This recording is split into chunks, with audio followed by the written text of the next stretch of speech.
మన ప్రభువును రక్షకుడైన యేసుక్రీస్తు శుభనామమున వందనాలు. ప్రియదేవుని సంగమా, ప్రియదేవుని బిడ్డలారా, మరో ఉదయకాల సమయం దీని వాక్యం ధ్యానించుకున్నాను. ముందుగా ప్రార్థన చేసుకుందాం. ప్రార్థన. కృపగల తండ్రి, దయగల మా యేసయ్య, నీ బంగారు పాదాలకు లెక్కలేని వందనాలు, స్తుతులు, స్తోత్రములు.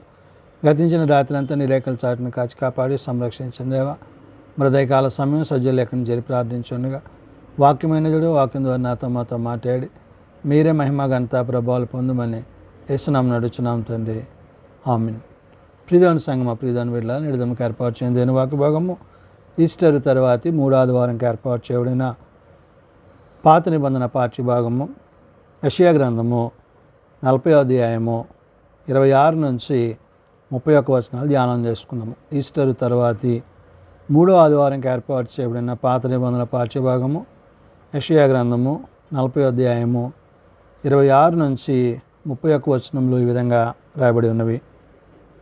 మీ కన్నులు పైకెత్తి చూడుడి, వీటిని ఎవడు సృజించెను? వీటి లెక్క చొప్పున వీటి సమూహములను బయలుదేరజేసి వీటన్నిటికీ పేరు పెట్టి పిలుచువాడే కదా. తన అధిక శక్తి చేతను, తనకు కలిగి ఉన్న బలాతిశయము చేతను ఆయన ఒక్కటి అయినను విడిచి పెట్టడు. భక్తుడైన ప్రవక్త అయిన యెషయా ద్వారా దేవుడు ఈ మాటలు తెలియజేస్తున్నాడు. పైన అనగా పరమందున్న దేవుడు తాను సమస్తాన్ని కలుగజేసి ఆయన కలుగజేసిన వాటిలో మనలను ప్రత్యేకపరుచుకుని వాటిని మనకు అనుగ్రహించి తిరిగి మనము ఆయన యొద్ద జీవించే ధన్యత అనగా ప్రభువుతో, పరిశుద్ధాత్మతో, తండ్రితో ఏకత్వం కలిగిన వారమై పరలోకములో నిత్య నివాసములో నివసించడానికి దేవుడు మనకు స్థలము సిద్ధపరుస్తున్నాడు. కాబట్టి ఇక్కడ యెషయా ద్వారా దేవుడు చెప్తున్న మాట, మీ కన్నులు పైకెత్తి చూడుడి, వీటిని ఎవడు సృజించెను అంటున్నాడు. సృష్టికర్తను బట్టి, కలుగజేసిన దేవాది దేవుని బట్టి, ఆయన కలిగించిన సమస్తాన్ని బట్టి మీరు ఈ స్థితిలో అనగా ఆశీర్వాదకరంగా, దీవెనకరంగా దేవుని ద్వారా మీరు అనేకమైన వాటిని కలిగి ఉన్నారు అనే విషయాన్ని చెప్తున్నాడు. వీటి లెక్క చొప్పున వీటి సమూహములను బయలుదేరజేసి వీటన్నిటినీ పేర్లు పెట్టి పిలుచువాడే కదా అంటున్నాడు. అంటే వాటిని కలుగజేసి, వాటిని నిర్మించి, వాటికి పేర్లు పెట్టి, వాటిని మీ కొరకు అంటే దేవుడు మనలను వాటి మీద ఏలుబడి చేయడానికి సమస్తాన్ని మనకి ఇచ్చినవాడై ఉన్నాడు. కాబట్టి ప్రవక్త అయిన యెషయా ద్వారా దేవుడు ఈ విషయాన్ని చెప్తూ అంటున్నాడు. తన అధిక శక్తి చేతను, తనకు కలిగి ఉన్న బలాతిశయము చేతను ఆయన ఒక్కటేనను విడిచిపెట్టడు అంటున్నాడు. అంటే ఆయన కలుగు చేసింది మన కోసం కలుగు చేశాడు.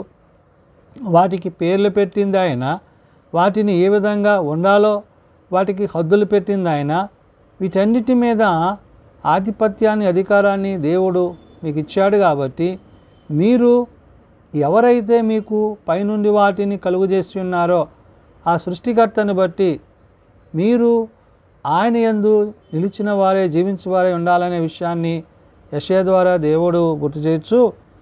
యాకోబు నా మార్గము యెహోవాకు మరుగై ఉన్నది, నా న్యాయము నా దేవుని దృష్టికి కనబడలేదు అని నీవేళ అనుచున్నావు ఇశ్రాయేలు, నీవేళ ఇలాగ చెప్పుచున్నావు అంటున్నాడు. దేవుడు తన ప్రజలను, తన జనాంగాన్ని ఆయన పిలుచుకున్నప్పుడు ఆయన యొక్క పిలుపునకు లోబడిన వారిని ఆయన ఆశీర్వదించి దీవించి ఏదైతే దేవుడు పైనుండి మనకు అనుగ్రహిస్తున్నాడో వాటి మీద అధికారాన్ని ఆయన ఇచ్చాడు. అంటే భూ సంబంధమైన వాటి మీద కాదు కానీ పరలోక సంబంధమైన వాటి యందు మనసు కలిగి దేవుని యొక్క చిత్తాన్ని ఎరిగి, దేవుని ఉద్దేశాన్ని అరిగి మనం జీవించాలి. అప్పుడు ఇక్కడ యాకోబుతో అన్న మాట ఏమని, యాకోబు నా మార్గము యెహోవాకు మరుగై ఉన్నది అంటున్నాడు. దేవుడు తన మాటలను, తన ఉద్దేశాలను తన ప్రజలకు, తన భక్తులకు ఆయన తెలియచేయువాడు. కాబట్టి నా న్యాయము నా దేవుని దృష్టికి కనపడలేదని నీవేళ అనుచున్నావు? ఇశ్రాయేలు నీవేలాగా ఇలాగ చెప్పుచున్నావు అంటున్నాడు. దేవుడు యాకోబుకి కలిగిన పరిస్థితిలో యాకోబును దేవుడు విడిచిపెట్టలేదు, కానీ ఆ తర్వాత తనను తన యొక్క కుటుంబములో అందరికంటే ఉన్నతమైన వానిగా దేవుడు చేశాడు. ఆ ఉన్నతమైన స్థితిని దేవుడు తనకివ్వడంలో ఉద్దేశపడి అంటే అతడు యెహోవా యందు నమ్మిక కలిగి, యెహోవా యందు భయభక్తులు కలిగి దేవుని చిత్తానుసారంగా జీవించిన వాడు ఉన్నాడు కాబట్టి వీటిని దేవుడు తనకి అనుగ్రహించాడు. కాబట్టి ఇక్కడ చెప్తున్న మాట, నీవేళ అనుచున్నావు అంటాడండి. న్యాయమును బట్టి నా దేవుని దృష్టికి కనబడలేదు అంటే దేవుడు ఏది తనకి న్యాయమని ఆయన తలంచాడో ఆయన తలంచిన దానిని తన భక్తుల ఎడల ఆయన కనుపరచువాడై ఉన్నాడు. కాబట్టి నీకు తెలియదా? నీవు వినలేదా? భూదిగంతములను సృజించిన యెహోవా నిత్యుడగు దేవుడు, ఆయన సొమ్మసిల్లడు, అలయడు. ఆయన జ్ఞానమును శోధించుట అసాధ్యము అంటున్నాడు. దేవుని యొక్క జ్ఞానాన్ని, దేవుని యొక్క ఉద్దేశాన్ని, దేవుని యొక్క ఆలోచనను, దేవుని యొక్క తలంపులను మనం కలిగి ఉండాలి. మన ఇష్టానుసారంగా మనం జీవిస్తూ దేవుని చిత్తాన్ని జరిగించాలని కాదు, కానీ దేవుని చిత్తమేమైందో మనం ఎరిగి దాని ప్రకారం మనము జీవించాలి. అందుకని యేసుప్రభు వారు పరిచర్య చేస్తున్నప్పుడు మొదట నా నీతిని నా రాజ్యాన్ని వెతకండి, అప్పుడు మీకు ఏది కావాలో నేను దానిని అనుగ్రహిస్తాను. అంటే దేవుని చిత్తము చేయవాడు, దేవుని చిత్తానుసారంగా జీవించేవాడు, ఆయన ఉద్దేశ ప్రకారం నెరవేర్చి ఎవరైతే కొనసాగించేవారు ఉంటారో వారికి ఆయన సమస్తాన్ని సమకూర్చువాడు. కాబట్టి ఇక్కడ నీకు తెలియలేదా? నీవు వినలేదా? భూదిగంతములను సృజించిన యెహోవా నిత్యుడగు దేవుడు, ఆయన సొమ్మసిల్లడు, అలయడు అంటున్నాడు. అంటే ఆయన నీకు సమృద్ధిని, సమస్తాన్ని ఇవ్వడానికి ఆయన నీ కొరకు ప్రత్యేకింపబడి ఉన్నాడు. కాబట్టి నీకు అనుగ్రహించిన వాటిలో, నీవు కలిగి ఉన్న వాటిలో నీవు ఏదైతే దేవుడు నీకు ఇచ్చాడో దాని యందు నీవు ఆనందించువాడవగా ఏమన్నాడు? ఆయన సొమ్మసిల్లడు, అలయడు, ఆయన జ్ఞానమును శోధించుట అసాధ్యం అన్నాడు. అట్టి జ్ఞానాన్ని, దేవునికున్న జ్ఞానాన్ని మనం పొందుకోవాలంటే దేవుని సన్నిధిలో మనం ప్రార్థించేవారిగా ఉండాలి. సొలొమోను మహారాజు దేవుని సన్నిధిలో తన ప్రజలైన వారిని ఏలుబడి చేయుటకు దేవుడైన యెహోవాను వేడుకున్న మాట, దేవా నీ ప్రజలైన ఇశ్రాయేలులను ఏలడానికి నాకు జ్ఞాన హృదయమును దయచేయమన్నాడు. దేవుని ద్వారా పొందుకున్న జ్ఞానాన్ని బట్టి తాను తన యొక్క స్థితిని కలిగి ఉన్నాడు. అంటే దేవుడు తన పట్ల ఎంత ప్రేమ కలిగి ఉన్నాడో. అంటే నీవు దేవుని అడిగేది నీతిని న్యాయాన్ని జరిగించు, ఆయన సింహాసనం ఎదుట నీవు నిలిచేవాడివిగా, జీవించేవాడిగా, సిద్ధపాటు కలిగిన వాడివిగా ఉండాలి. కాబట్టి ఇక్కడ యెషయా ద్వారా దేవుడు చెప్తున్న మాట, సొమ్మసిల్లు వారికి బలమిచ్చువాడు ఆయనే, శక్తిహీనులకు బలాభివృద్ధి కలుగజేయువాడు ఆయనే అంటున్నాడు. అంటే నీవు ఏ స్థితిలో ఉన్నా, నువ్వు ఎలాంటి స్థితిలో ఉన్నా నీకు ఆయన సమస్తాన్ని సమకూర్చి సిద్ధపరచువాడై ఉన్నాడు.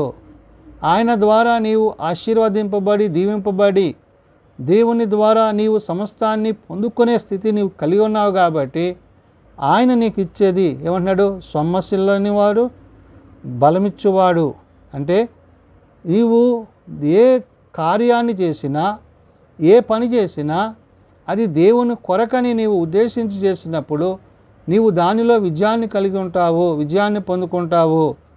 శక్తిహీనులకు బలాభివృద్ధి కలుగుజేయువాడు ఆయనే అంటాడంట. నీ బలహీనతల్లో నీకు బలాన్నిచ్చి నిన్ను బలవంతునిగా చేసి, ఆనాడు దావీదుకి బలాన్నిచ్చి మరి గొలియాతును చంపడానికి శక్తినిచ్చిన దేవుడు. అంటే దేవుని యొద్ద మనం అడిగినప్పుడు మన యొక్క అవసరతలు ఆయన తీర్చడానికి మనము ఆయన చిత్తాన్ని జరిగించేవారమై ఉండాలి. అందుని బట్టే బాలుల స్తోత్రములు, బాలురు సొమ్మసిల్లుదురు, అలయుదురు, యవనస్తులు తప్పక తొట్టిల్లుదురు అంటున్నాడు. అంటే నీ బాల్య స్థితిని బట్టి నీవు దేవుని యందు ఎటువంటి స్థితిలో, అంటే దేవుని యొక్క ఉద్దేశంలో, దేవుని ఆలోచనలో నీవేమై ఉన్నావో యెషయా ద్వారా దేవుడు గుర్తు చేస్తున్నాడు. బారులు సొమ్మసిల్లుదురు అలయుదురు అంటున్నాడు. అంటే వారి యొక్క స్థితిగతులను గుర్తు చేస్తున్నాడు.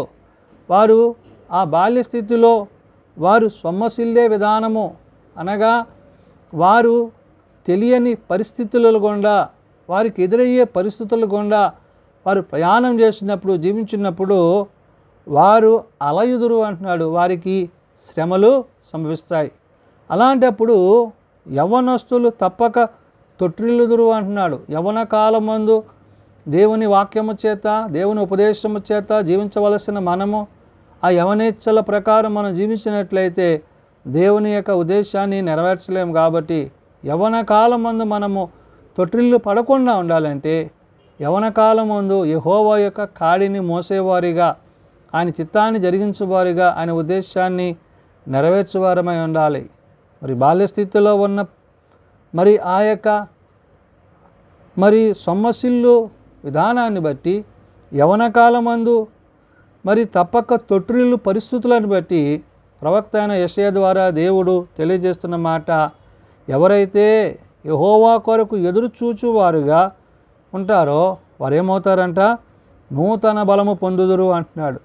నీవు దేవుని కొరకు ఎదురు చూచేవాడివిగా, నీవు దేవుని కొరకు కనిపెట్టేవాడివిగా, దేవుని చిత్తాన్ని జరిగించేవాడివిగా, దేవుని ఉద్దేశానుసారంగా నీవు ప్రవర్తించేవాడిగా ఉండాలని ఇక్కడ దేవుడు కోరుతున్నాడు. కాబట్టి యెహోవా కొరకు ఎదురు చూచువారు నూతన బలము పొందుదురు. వారు పక్షిరాజు వలె రెక్కలు చాపి పైకి ఎగురుదురు, అలయక పరిగెత్తుదురు, సొమ్మసిల్లక నడిచిపోదురు అంటున్నాడు. బాల్య స్థితిలో ఉన్న సొమ్మసిల్లుని, యవన కాలం ముందున్న తప్పిపోయే తొట్టిపాట్లని ఇవన్నీ కూడా తొలగిపోవాలంటే, నీలో అవి ప్రవేశించకుండా ఉండాలంటే, నీ మీద అధికారం అవి కలిగి ఉండకుండా ఉండాలంటే నువ్వు చేయవలసిన పని ఏంటంటే యెహోవా కొరకు ఎదురు చూచువారముగా, మరి నూతన బలము పొందువారముగా, పక్షిరాజు వలె రెక్కలు చాపి పైకి ఎగురువారముగా, మరి దేవుడు అలయక పరిగెత్తు సొమ్మసిల్లక నడుచు వారినిగా నిన్ను చేయువాడై ఉన్నాడు. కాబట్టి యెషయా ద్వారా దేవుడు సెలవిస్తున్న మాట, నీవు ఆయన వైపు అంటే పరమందున యొక్క దేవుని యందు నీవు నిరీక్షణ కలిగి, ఏ నిరీక్షణతో నీవు జీవిస్తున్నావో ఆ నిరీక్షణలో నీవు కొనసాగినప్పుడు దేవుడు నీ పట్ల తన ఉద్దేశాలను నెరవేర్చువాడై ఉన్నాడు. కాబట్టి ఆయన తెలియజేసినట్లుగా మీ కన్నులు పైకెత్తి చూడుడి, వీటిని ఎవరు సృజించెను అని యెషయా ద్వారా దేవుడు సెలవిచ్చినట్లుగా పైనున్న వాటి యందు మనస్కరించి, భూసంబంధమైన వాటి యందు మనస్కరించక ఆత్మతో సత్యముతో ఆయన సన్నిధిలో ఎదురుచూచువారముగా, ఆయన అనుగ్రహించు ఆ నిత్యరాజ్యాన్ని స్వతంత్రించుకుని వారమై ఉండాలని ఉదయకాల సమయమైన ప్రవక్త అయిన యెషయా ద్వారా దేవుడు తెలియజేస్తున్న మాటలు. ప్రార్థన చేసుకుందాం. ప్రేమగల తండ్రి, దయగల ప్రభువా, అవును నాయన, నీ కొరకు కనిపెట్టేవారు, నీ కొరకు ఎదురు చూచువారు నూతన బలమును శక్తిని పొందుదురు. అయ్యా, పైనున్న వాటి యందు మా హృదయాలను స్థిరపరచున్నట్లు, పైనున్న వాటి కొరకు కనిపెట్టున్నట్లు, నీతో నిత్యరాజ్యములో యుగయుగాలు జీవించే ఆ యొక్క ధన్యకరమైన స్థితి కొరకు ఇహమందున్న మేము పరమందున్న నీ యందు నిలిచే ధన్యత మేమందరము కలిగినటకు మాకు నీ కృప దయచేయండి. అయ్యా, ఏ బలహీనతలైతే మమ్మలను పాపములోనికి మరణములోనికి నడిపిస్తున్నావో వాటి నుండి విడిపింపబడి నీ వాక్యము చేత, నీ ఆత్మ చేత నడిపింపబడి నీ కృపయందు కొనసాగే స్థితి మాకు దయచేయండి. బాల్యకాలమందు, యవన కాలమందు అయ్యా, పెద్దవారిని, వృద్ధులైన వారిని, ప్రతి వారిని నాయన వారి వారి యొక్క ఆలోచనల ప్రకారం కాక నీ చిత్త ప్రకారం జీవించినట్లు ప్రతి వారికి నీ కృప దయచేయండి. అవును తండ్రి, నీ యొద్దకు చేరి వారిని నువ్వెంత మాత్రము త్రోసివేయవు కాబట్టి నీ ప్రేమ యందు వారిని స్థిరపరిచి బలపరచండి. హాస్పిటల్స్ వద్ద, ఇండ్ల వద్ద ఉన్న వారిని ముట్టండి, లేవనెత్తండి. ఆర్థిక ఇబ్బందులు ఉన్న కుటుంబాలను వారి అవసరతల్లో సహాయం దయచేయండి. అయా, ప్రత్యేకించి వివాహాల కొరకు సిద్ధపడుతున్న కుటుంబాలలో జరుగుతున్న కార్యక్రమాలన్నింటిలో మీ సన్నిధి వారిపై నుంచి బిడ్డలను ఆశీర్వదించి దీవించి కృప చూపించండి. జన్మదినాలు, వివాహ దినాలు, ఆ కొడుకుల కుటుంబాలు ప్రత్యేకపరచండి. దీని పరిచర్యలో, సేవలో మీ సన్నిధి, మీ సహాయము మా అందరికీ దయచేయండి. ఎండ తాపం నుంచి ఎండవేడి నుంచి నీ బిడ్డలను కాపాడి సంరక్షించమని, ఎట్టి బలహీనతలు ఏలుబడి చేయకుండా మీరు ఆఖడికే మమ్మల్ని అందరినీ సిద్ధపడుచున్నట్లు, ఆ సిద్ధపాటులో మేమందరమును నీ కొరకు ఎదురు చూచినట్లు అట్టి కృప దయచేయమని, జనదీవెనలతో నింపమని యేసునామమున అడుగుచున్నాం తండ్రి. ఆమేన్. పరలోకమందున్న మా తండ్రి, నీ నామం పరిశుద్ధపరచబడుగాక, నీ రాజ్యం వచ్చుగాక, నీ చిత్తం పరలోకమందు నెరవేర్చినట్లు భూమి మీద నెరవేరుగాక. మా అనేది నా నీడ మాకు దయచేయము. మరల ప్రార్థన చేస్తున్న వారిని మేము క్షమించి ఉన్న ప్రకారం మా ప్రార్థనలను క్షమించము. శోధనలతో ఏకాదశులను తప్పించు. రాజ్యము, శక్తి, మహిమ నిరంతరము నీవే ఉన్నావు తండ్రి. ఆమేన్. మన పరమ తండ్రి అయిన దేవుని ప్రేమ, ప్రభు అయిన యేసుక్రీస్తు కృప, పరిశుద్ధాత్మనిత్య సహాయము నిరంతరము సదా తోడయండి సంరక్షించునుగాక. ఆమేన్.